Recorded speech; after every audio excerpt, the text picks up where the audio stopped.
The click of handcuffs around my sister's wrists is the most beautiful sound I've ever heard. Harper Marwick, my perfect, powerful, always in control sister, stands frozen in the lobby of Marwick Properties. Her cream designer dress wrinkles where the detective grips her elbow. Her face has gone white. Harper Marwick, you're under arrest for wire fraud, forgery, and theft by deception, Detective Morrison says. You have the right to remain silent. Harper's eyes find mine. Fear, rage, betrayal. Good. You did this, she hisses. After everything I did for you. Everything you did to me, I correct. My voice doesn't shake. Not after 3 weeks of investigating, gathering evidence, building my case. 3 weeks ago, I was Selkie Marwick, office manager, coffee fetcher, grateful little sister. I lived in a 400-square-foot studio, drove a dying car, and thanked Harper daily for the $38,000 a year job that barely kept me afloat. 3 weeks ago, I believed my parents left us almost nothing. 3 weeks ago, I didn't know I should have inherited $823,000. The detective leads Harper toward the door. She twists back. Selkie, please, you don't understand. The door closes. Through the glass, I watch them load her into the sedan. Scottsdale's sun glints off her handcuffs. I sit at my desk and open the manila folder. Inside is the letter I found 3 weeks ago. The letter Harper told me was just sentimental items. Nothing important. She lied. My father's handwriting listed everything. Life insurance, $850,000. House, $420,000. Investments, $340,000. To be split equally between our beloved daughters. Equally. I got $15,000 and 9 years of poverty. Harper got everything else and built an empire. 12 years ago, Arizona, spring 2014, the phone call came at 11:47 p.m. on a Tuesday. I was 19, studying in my ASU dorm. Is this Selkie Marwick? Official voice. Careful. Yes? Scottsdale Police. There's been an accident. The next 72 hours exist as fragments. Hospital lights. A doctor's kind eyes. Words that didn't make sense. Didn't survive. Drunk driver. I'm sorry. Swithin Marwick, 54, and Assault Marwick, 52, were gone. A drunk driver named Jeffrey Paulson ran a red light at 70 miles an hour and erased my parents from the world. Harper arrived first. She was 26, fresh from her MBA, confident and capable. She wrapped me in her arms while I sobbed. I've got you, she whispered. I'll take care of everything. And she did. Harper handled everything. Funeral arrangements, lawyers, documents. She moved into my dorm for 2 weeks, made sure I ate, made sure I breathed.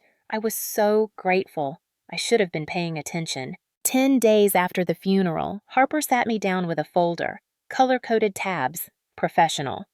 We need to talk about the estate. She squeezed my hand.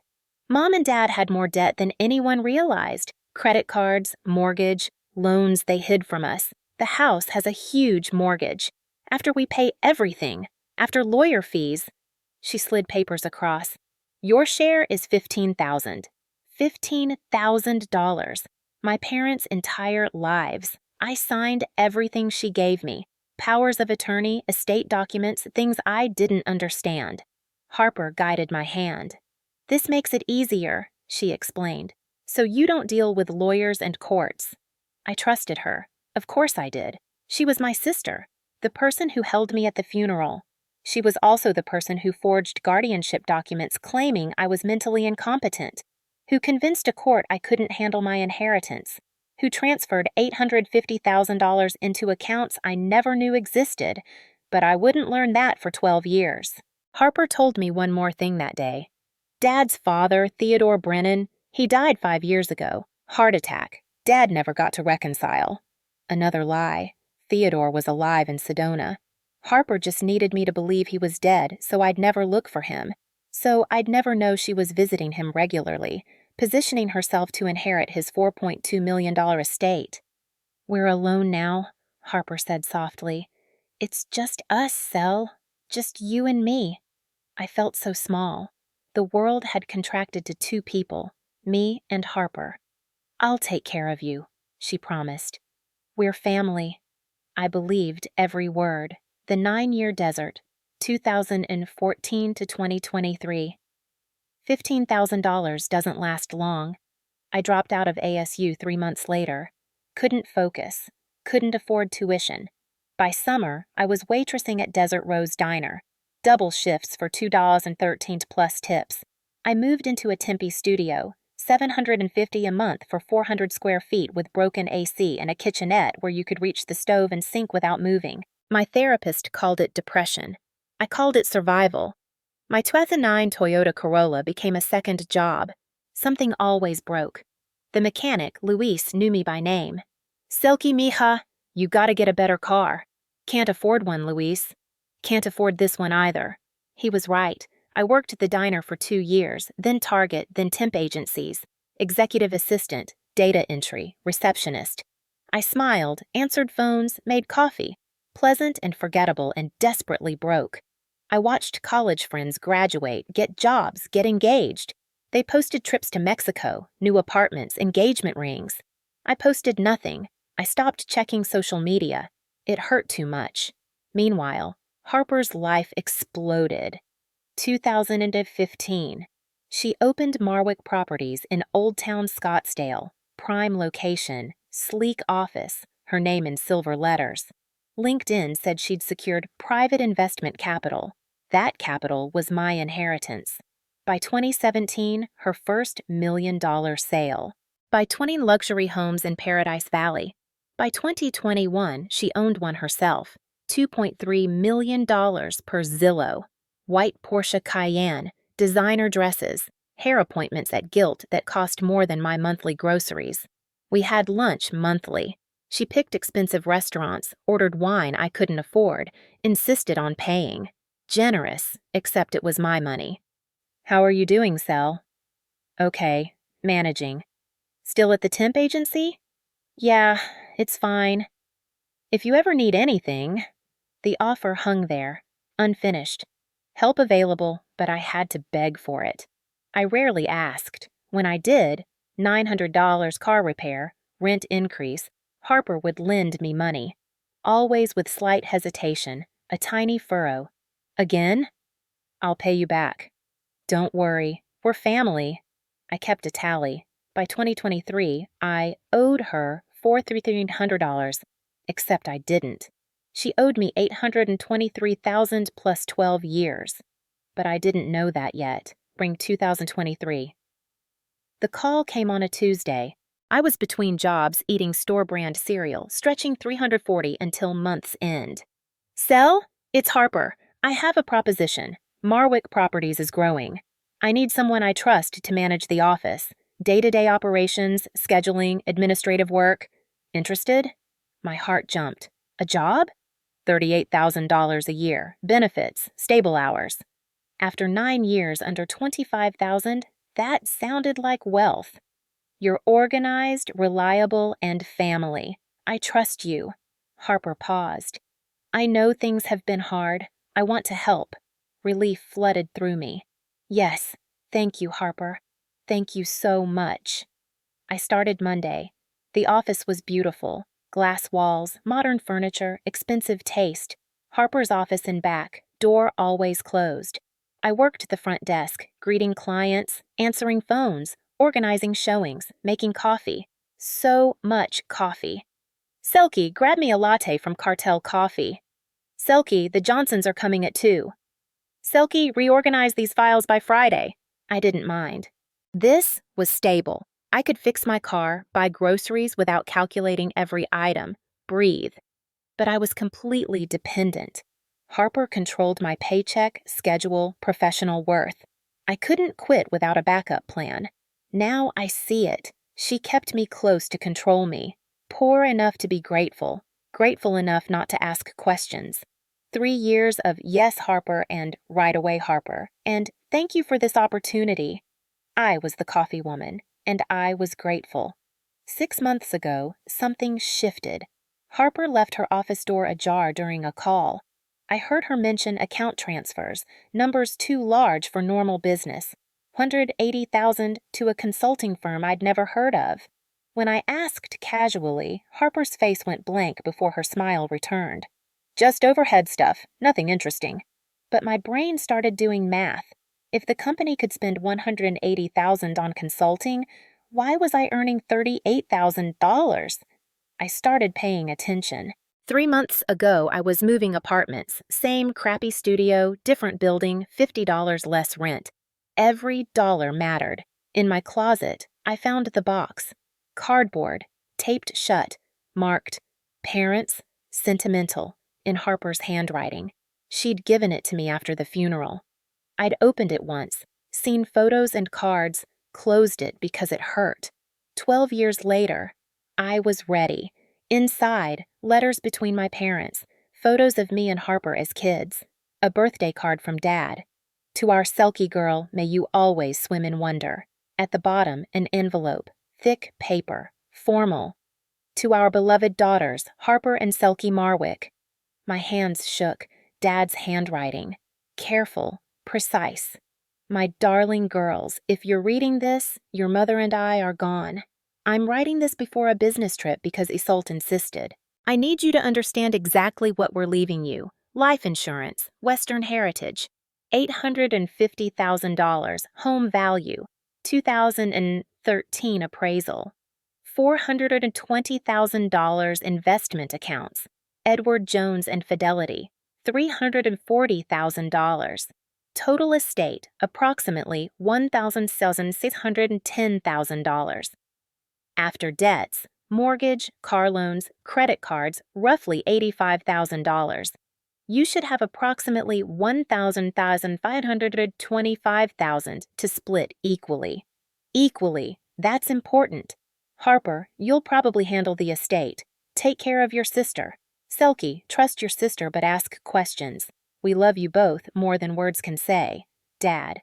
I read it 3 times. Then I opened my laptop, checked every deposit Harper ever made, the $15,000 initial payment, the small loans over years.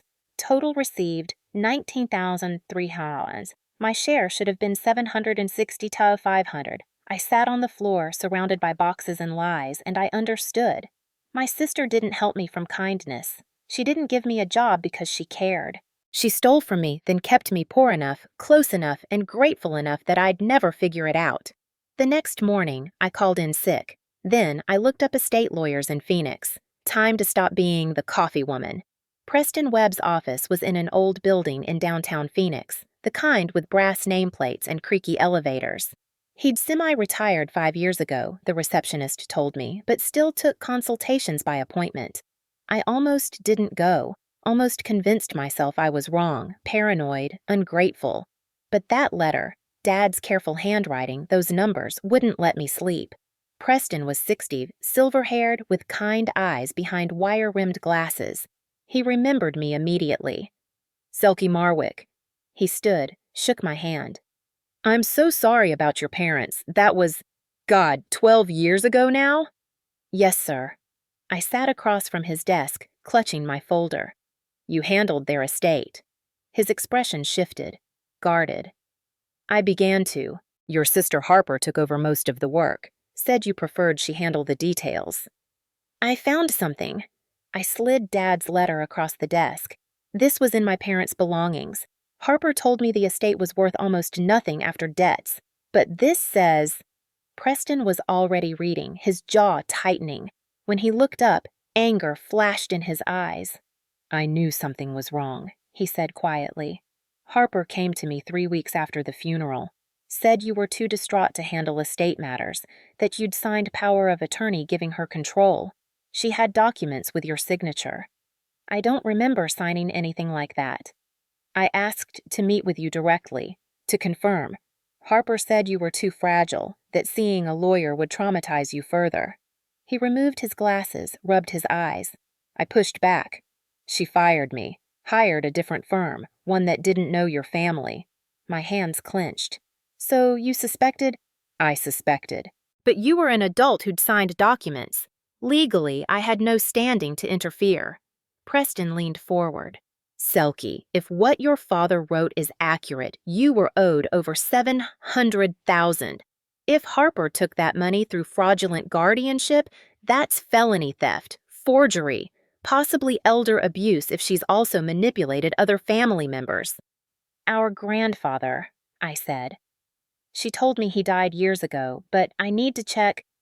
I can help with that. Preston pulled out a business card. But you need someone who specializes in estate litigation and fraud. Someone who can build a criminal case, not just civil. He wrote a name on the back. Patricia Holloway, best fraud prosecutor turned private attorney in Arizona. Tell her I sent you. Patricia Holloway's office was nothing like Preston's. Modern, efficient, walls covered with framed victories, case settlements, courtroom photos, news articles with headlines like Attorney Recovers 2NM in Estate Fraud Case. Patricia herself was 56, sharp-eyed, dressed in a power suit that meant business. She listened to my story without interrupting, taking notes on a yellow legal pad. When I finished, she set down her pen. Your sister is either very smart or very arrogant, probably both. Patricia flipped through the documents I'd brought. Dad's letter, my bank statements, Harper's business filings. The good news is that fraud has a longer statute of limitations in Arizona. 12 years is still within range, especially if we can prove ongoing deception. Can we? We're going to find out. She opened her laptop. First, we request official estate documents from Maricopa County Probate Court. Everything filed in your parents' case. If Harper forged guardianship papers, we'll see it. 3 days later, the files arrived. Patricia spread them across her conference table. Look at this. She pointed to a petition dated April 2014, 2 weeks after my parents' death. The pressure's too consistent, no natural variation. It looks traced. She pulled up bank records next, months of subpoenas distilled into spreadsheets. April 2014. Life insurance payout of $850,000 deposited into a State of Marwick account, controlled by Harper as guardian. May 2014. House sale, $420,000 deposited. June 2014. Investment accounts liquidated, $340,000. Total, $1.61 million. Patricia scrolled down. July 2014. Harper pays off legitimate debts. Mortgage, $62,000. Credit cards, $18,000. Car loans, $8,000. Total debts, $88,000. Estate value after debts, $1,522,000. I did the math in my head. My half should be $761,000. Should be. Patricia's finger moved down the screen. August 2014. Single transfer from estate account to your personal account, $15,000. Memo line. Inheritance distribution. Full settlement. Full settlement, I whispered. She wrote that it was everything. And then, Patricia clicked to the next screen. September 2014. Harper transfers $735,000 from estate account to a new business account. Marwick Properties, LLC. Your inheritance became her startup capital. The room felt too small. She built everything on my money. Yes. Patricia closed the laptop. And there's more. I ran a search on business filings. Marwick Properties shows initial capital of $750,000 from personal inheritance and savings. But Harper was 26 in 2014, fresh out of grad school. Where would she get $750,000 in personal savings? She wouldn't. Exactly. She committed wire fraud, transferring stolen funds across state lines. That's federal. FBI jurisdiction. Patricia leaned back. Selkie, this isn't just civil theft. This is criminal fraud, forgery, identity theft, potentially racketeering if she's done this to others. We're talking decades in prison.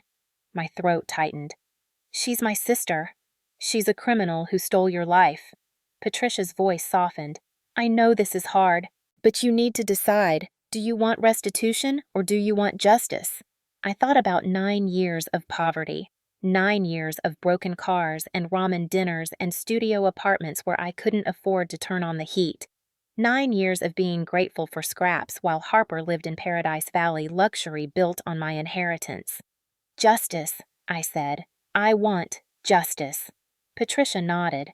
Then we need to find out if there are other victims, and we need to verify something else. She pulled up a genealogy database. Your grandfather, Theodore Brennan. Harper told you he died in 2012? Yes. Patricia typed, waited. Theodore Brennan, born 1946, last known address, Sedona, Arizona. Status, living. The room spun. He's alive? Very much so. Patricia turned the screen toward me. A recent property tax record, Theodore's name. A phone number. Why would Harper lie about that? But even as I asked, I knew. Patricia's expression was dark. Let's find out. Patricia called Theodore from her office, speakerphone on. I sat frozen, listening to it ring. Hello? An elderly voice, strong but careful. Mr. Brennan? My name is Patricia Holloway. I'm an attorney in Phoenix. I'm calling about your family, specifically about your granddaughter, Selkie Marwick. Silence. Then, I don't understand. Selkie died 12 years ago in the accident with my son. I covered my mouth. Patricia's eyes met mine, gentle, understanding. Mr. Brennan, I'm sitting here with Selkie right now. She's very much alive. That's impossible. Harper told me. His voice broke. Harper said the whole family died. She said she was in the car but survived. She said Selkie, she didn't make it. Harper lied to you, sir. A long pause. I heard him breathing unsteady. Put her on, please. Let me hear her voice. Patricia pushed the phone toward me. I couldn't speak at first. Hello? Theodore's voice, desperate. Is someone there? Grandpa? The word felt strange. I'd never called him that. It's Selkie. I'm here. He wept. I'd never heard a stranger cry before, never heard someone break down from joy and grief tangled together. Patricia handed me tissues. I was crying too. I thought you were dead, Theodore said finally. For 12 years I thought I'd lost my son and both my granddaughters. I mourned you, child. I mourned you. Harper told me you died in 2012, heart attack. I'm 79 and stubborn as hell. A wet laugh. Very much alive, and Harper has been visiting me regularly since 2016. My stomach dropped. Visiting you? Every few months. She said she was my only family left. She told me about her work, said she was in financial consulting, traveling a lot. I never questioned it. His voice hardened. I gave her money. Gifts, I called them. Help with business expenses, rent, student loans. Over the years. He paused. Over 200,000. Patricia was already typing notes. There's more, Theodore continued. My estate. I'm not a poor man, Selkie. I built a manufacturing business, sold it in 2010. I'm worth about $4.2 million. Harper helped me write a new will 2 years ago. She's the sole beneficiary. Jesus, Patricia muttered. She was pushing me to sign power of attorney next month, Theodore said. Said it would make things easier as I age. I was going to do it. If we hadn't found the truth, Harper would have controlled everything. Theodore's entire fortune, plus mine. She would have had nearly $5 million. Mr. Brennan, Patricia said. We have evidence that Harper forged documents to steal Selkie's inheritance in 2014. We're building a criminal case. Would you be willing to cooperate? Ma'am, I'll do whatever it takes. Steel in his voice now. That woman manipulated a grieving old man for 8 years. She stole from her own sister. She deserves to face consequences. Good, because I have an idea. Patricia leaned forward. Harper doesn't know we're on to her. She thinks Selkie is still the obedient little sister, still working at her company. If we confront her without warning, with Selkie and Theodore both present, we can see her true reaction. Gauge whether she'll cooperate or fight. A trap, I said. A confrontation. Patricia smiled. Harper has kept you and Theodore separated for 12 years. Let's bring her two worlds crashing together. We planned it carefully. Theodore would come to Scottsdale, play the role of a potential client interested in real estate. I would accidentally encounter him, not knowing who he was, and bring him to Harper's office. The staging had to be perfect. If Harper suspected we were working together, she'd lawyer up immediately. Tuesday morning, I took the bus to work. My Toyota was in the shop again, conveniently. Theodore boarded at the Scottsdale Fashion Square stop, exactly as planned. He looked good for 79. Well-dressed in a blazer and pressed slacks, leaning on a cane. When he saw me, his eyes filled with tears, he quickly blinked away. "Excuse me," he said, voice steady despite the emotion. "Is this seat taken?" "No, please." I stood, offered him my seat. Our first time meeting in person, and we had to pretend to be strangers. "Thank you, young lady." He settled in, set his leather bag down. "These buses aren't made for old bones." "Where are you headed?"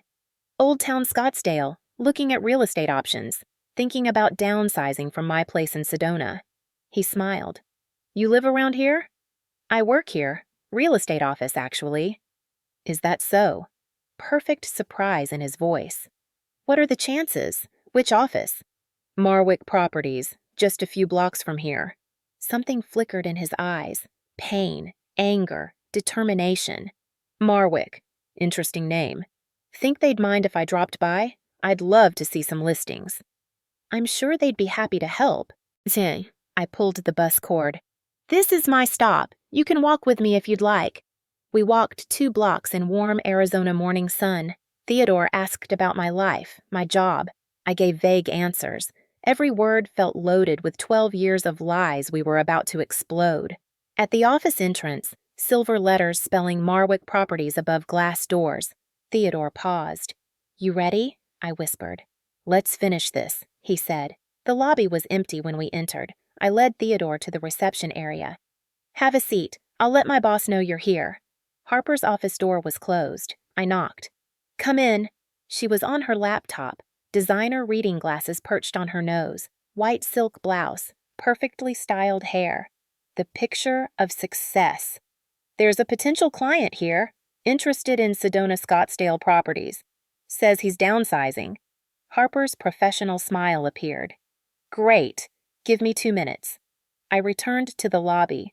Theodore sat calmly, hands folded over his cane. We didn't speak. Harper emerged, smile-ready heels clicking on polished concrete. She had a tablet under her arm, probably pulled up listing photos. "Good morning. I'm Harper Marwick, owner of—" She saw Theodore. Every bit of color drained from her face. Her tablet slipped from her fingers, clattered to the floor. She grabbed the doorframe, knuckles white. "Grandpa Ted." Barely a whisper. Theodore stood slowly, deliberately. He looked at her with an expression I'd never seen. Cold, disappointed, disgusted. "Hello, Harper." His voice was steady. "I believe you told your sister I was dead." I watched my sister's mind race behind her eyes, calculating, spinning. She looked at me, at Theodore, back to me. This isn't—" She tried to smile, failed. "Grandpa, what are you doing here? And Selkie, what—" "Interesting question," Theodore interrupted. "I could ask you the same thing. What are you doing running a real estate company you never mentioned? Using your family name when you told me your last name was different? Working here in Scottsdale when you said you lived in Tucson?" Harper's hands were shaking. "I can explain." "Can you explain why you told me Selkie died 12 years ago?" "She was in the car," Harper said quickly. "I thought it was confusing." "I wasn't in the car." My voice came out stronger than I expected. "I was at college. You know that, Harper. You picked me up from my dorm." "You were distraught. You weren't making sense. I thought—" "Stop lying."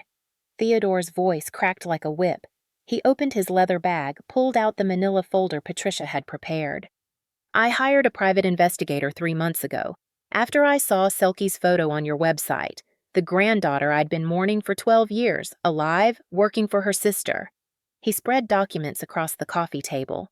Bank statements, business filings, property records. "You told me Selkie died so I'd give you money, so I'd change my will, so I'd trust you." Theodore's voice was shaking now, not with age, but with rage. "For 8 years. You played the devoted granddaughter while stealing from both of us. Harper looked at the documents, her face a mask. I saw her weighing options. Deny everything? Claim misunderstanding? Blame me? I have forensic accountants, Theodore continued. Handwriting experts, lawyers.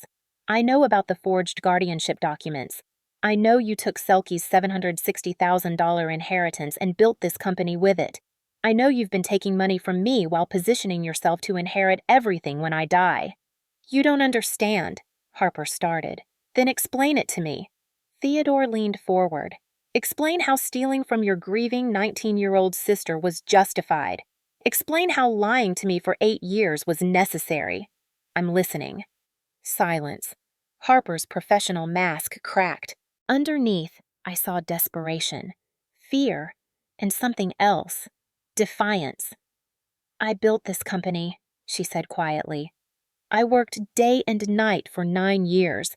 Every property, every deal, every success. That was me. I earned this.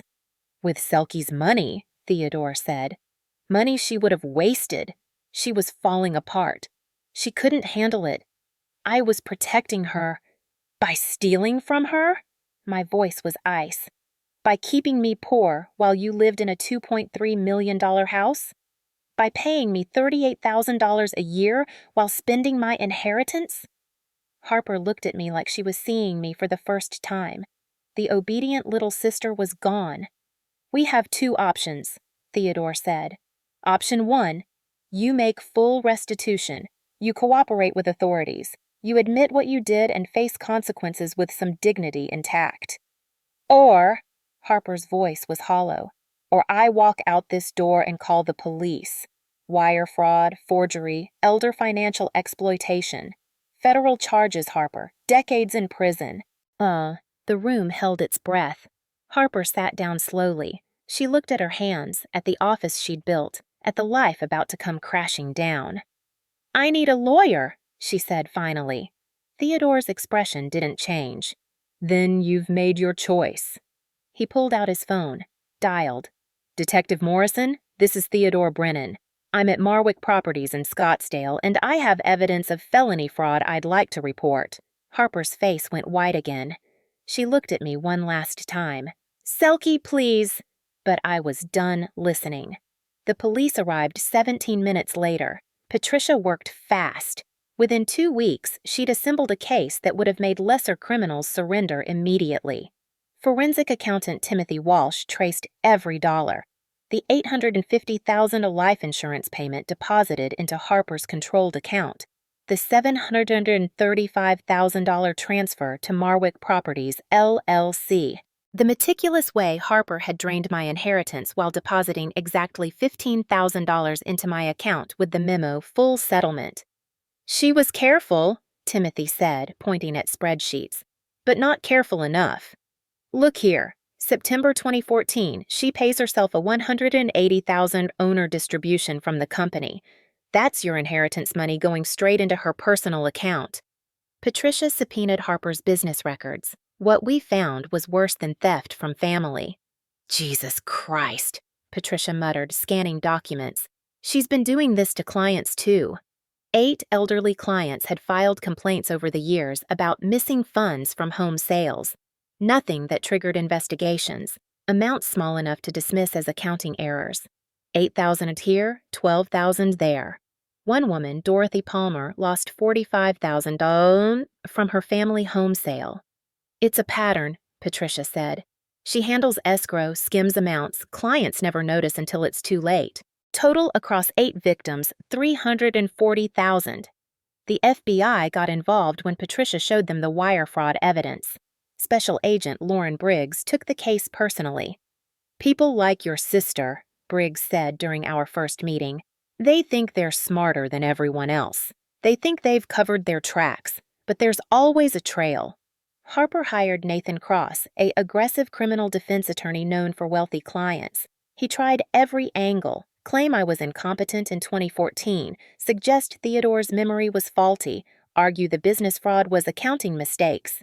Then Patricia found the recording. Theodore had recorded a phone call from 3 months earlier. Arizona is a one-party consent state. Harper's voice, clear and confident. Don't worry, Grandpa. Selkie doesn't know anything. She never will. Everything's under control. Premeditation. Conspiracy. Ongoing fraud. Cross's case collapsed before trial even started. The Maricopa County Superior Court was cold, institutional, nothing like the TV courtrooms. I sat behind Patricia in the gallery, Theodore beside me. His hand found mine when Harper was led in.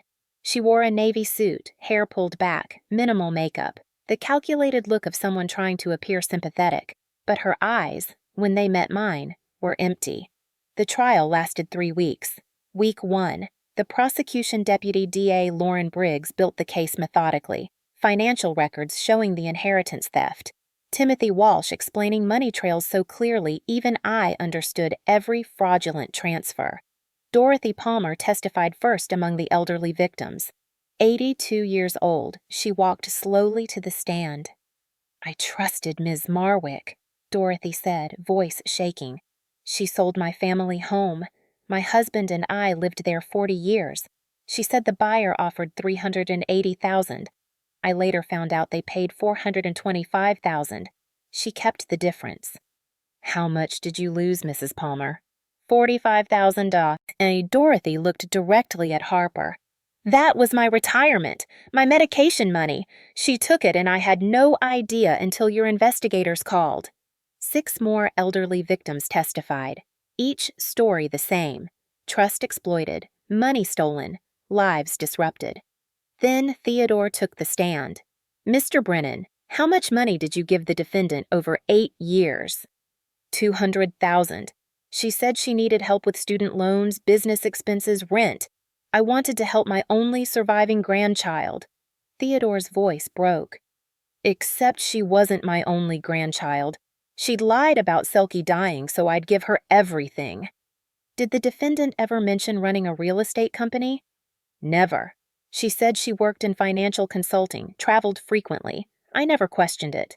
Theodore looked at Harper. I trusted her completely. My turn came on day 8. Ms. Marwick, walk us through what happened after your parents died. I described the grief, the confusion, Harper taking control of everything. The documents I signed without reading.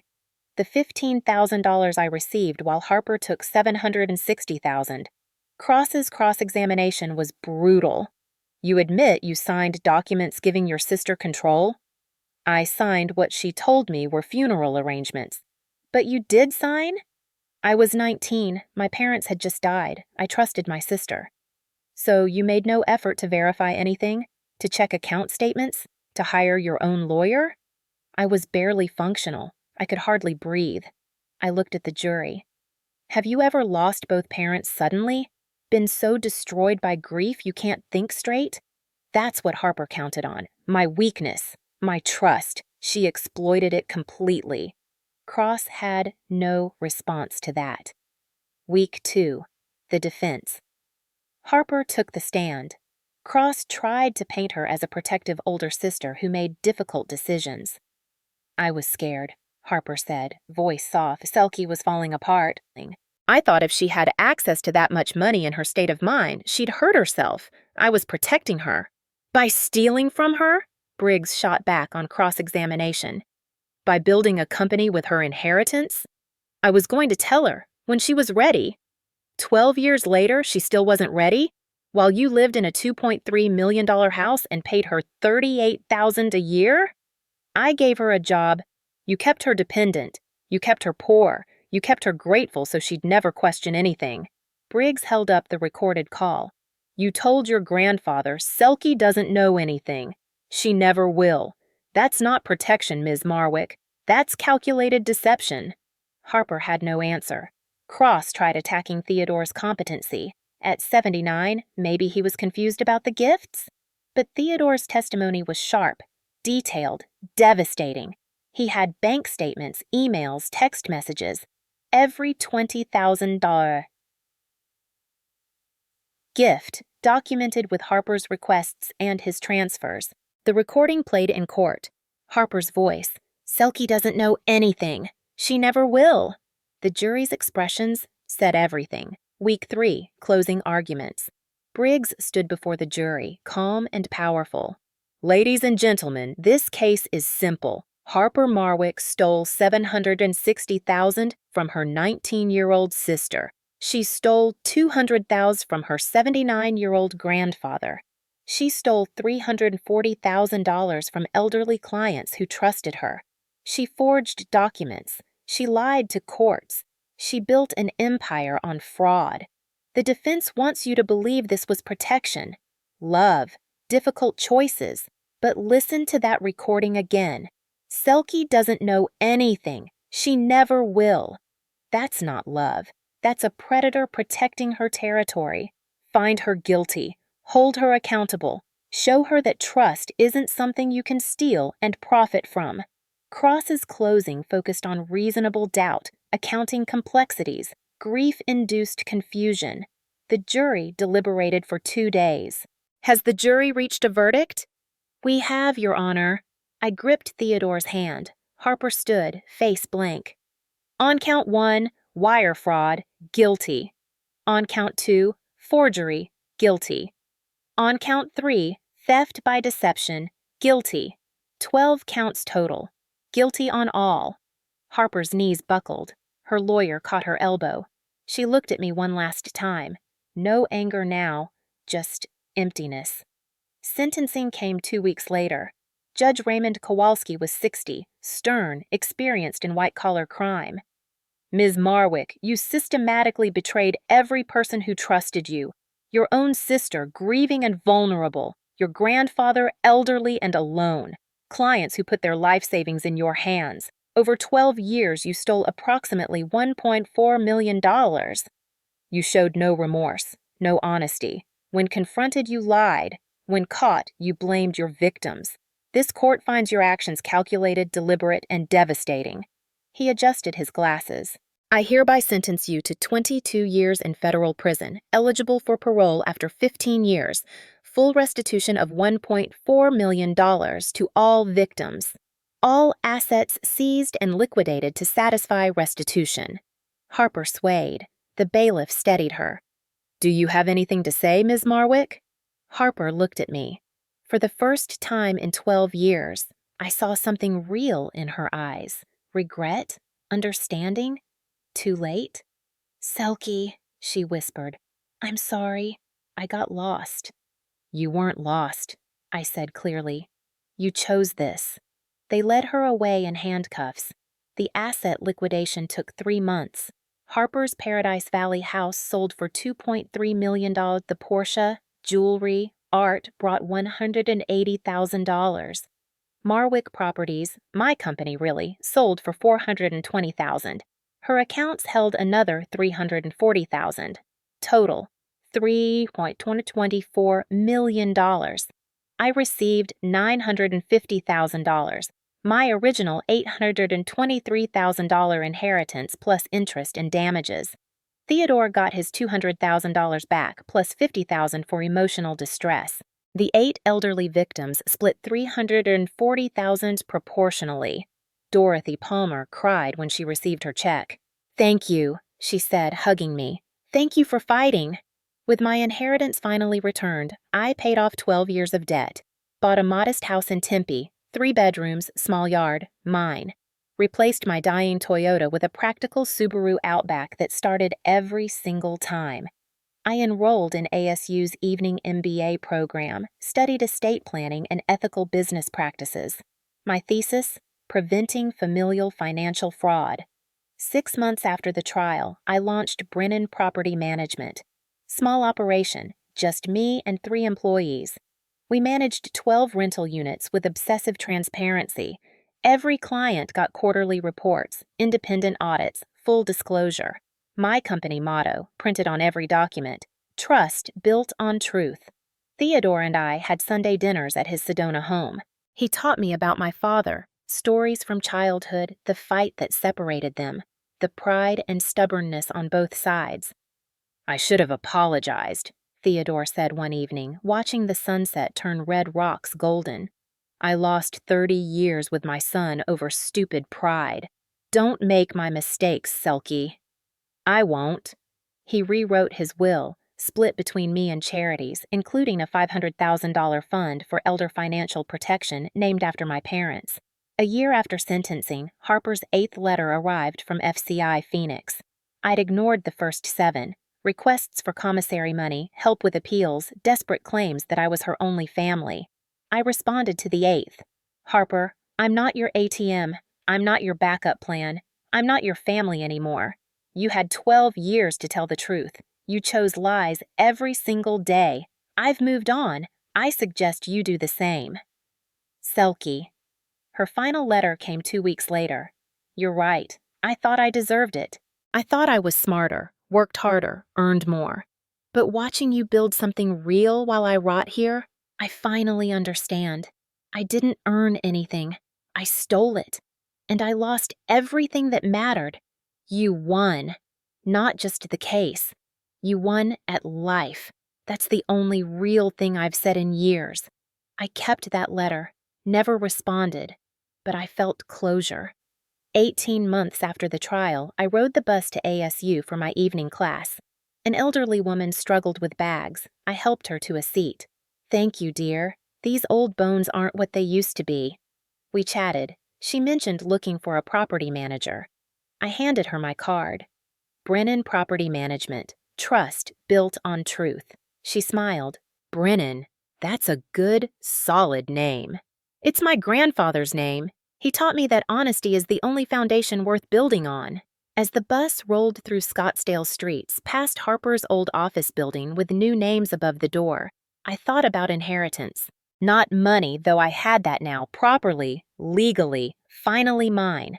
Real inheritance is what you choose to become. Harper chose greed, deception, a stolen empire that crumbled the moment truth touched it. I chose justice, truth, something smaller but real, something that would last. Every morning I wake up in my modest house, drive my reliable car, go to my small company, and I smile, because everything I have, I earned, and that's worth more than any stolen fortune.